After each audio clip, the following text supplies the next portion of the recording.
Hi, hi, Diana back for another video. I know it's been a long time, but I wanted to get back to the space travel that I was talking about before in another video, and actually have that on another channel, a couple of those, but I wanted to be more clear about my point, and I do want to get a whiteboard. I have a little story about this whiteboard. I was visiting some friends a couple of weeks ago, and I was telling them about my experience that morning, about waking up and saying to myself, I need a whiteboard, I need a whiteboard, I have to get a whiteboard. And my friend stands up, walks out, and he comes back with a whiteboard for me, a gift. And thank you, Mike and Karen, again for this. Here it is, the whiteboard. So the point I wanted to make about space travel and landing on different bodies has, from what I understand, or for what I've seen, I have not run into anybody that's addressed this issue with regard to the speeds of the planets and the whole solar system in general. So let me start by making this statement. The facts that science gives us do not support what science has claimed to have accomplished. So what they're claiming is that let's make the heliocentric model, first of all, they're claiming. And we've got the sun, the earth, moon, and then we have all the planets, their orbits. This would represent the planets. And then we've got this fact that they give us about the Earth traveling around the sun. Okay, so what they're telling us is that Earth travels around the sun, along with the moon of course, at 67,000 miles per hour. Okay, and they're also saying, depending on what you're reading, every time I look it up it's different, but last time I looked this up,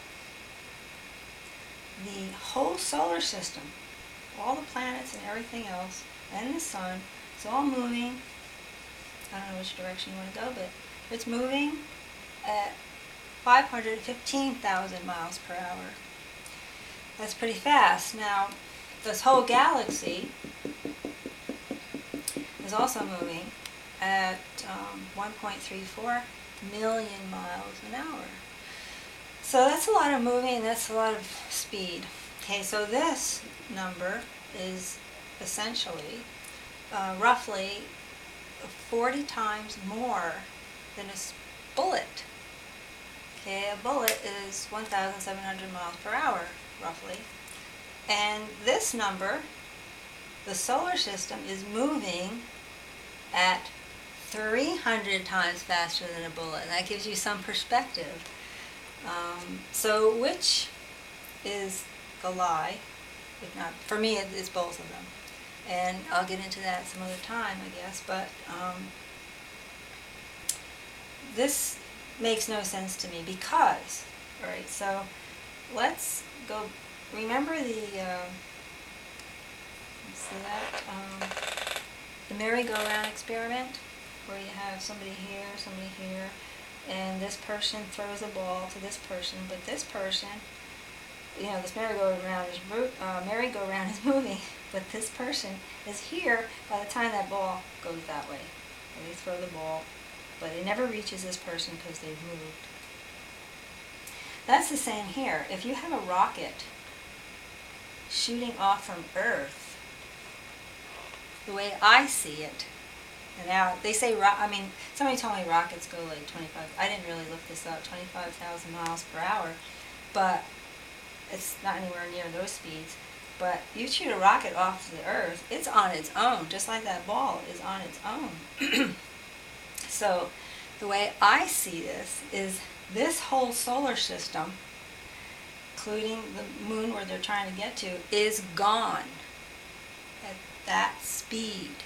It's away.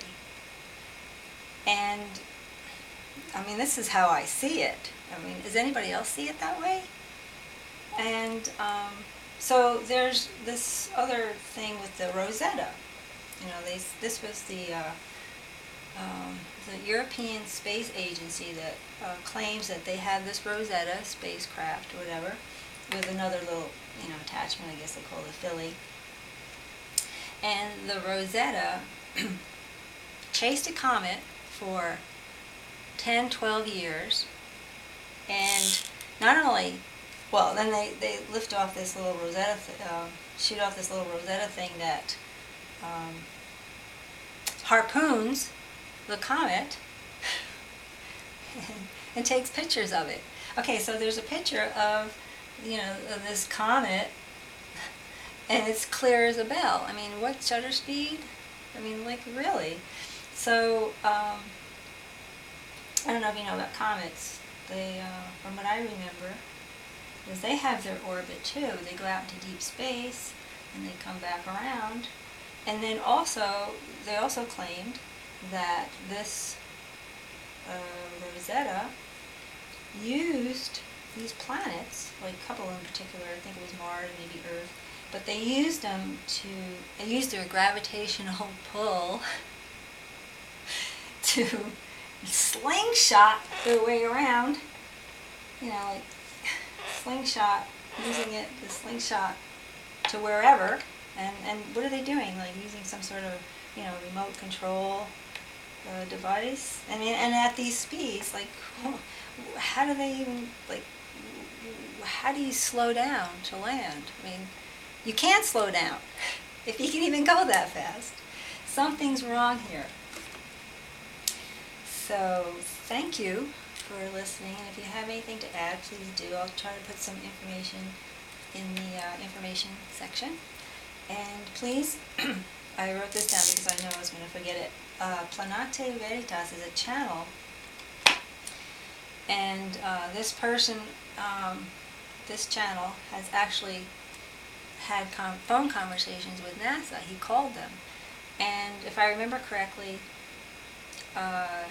he was discussing with them the Hubble telescope, which had not been seen in real time by the two employees of NASA, and they've been there for like 20-something years or so. So, and also, I believe he concluded that, or they concluded that there was no Hubble in any database of the launching of this Hubble. So, keep this in mind when you're thinking about space travel. And I hope this adds to the false claims, you know, that science has for us. I mean, if I'm wrong, let me know, please. I mean, if you have another idea, that's great. So thanks for watching, and I'll see you next time, and I'll have something else, I hope. Okay? Have a great day.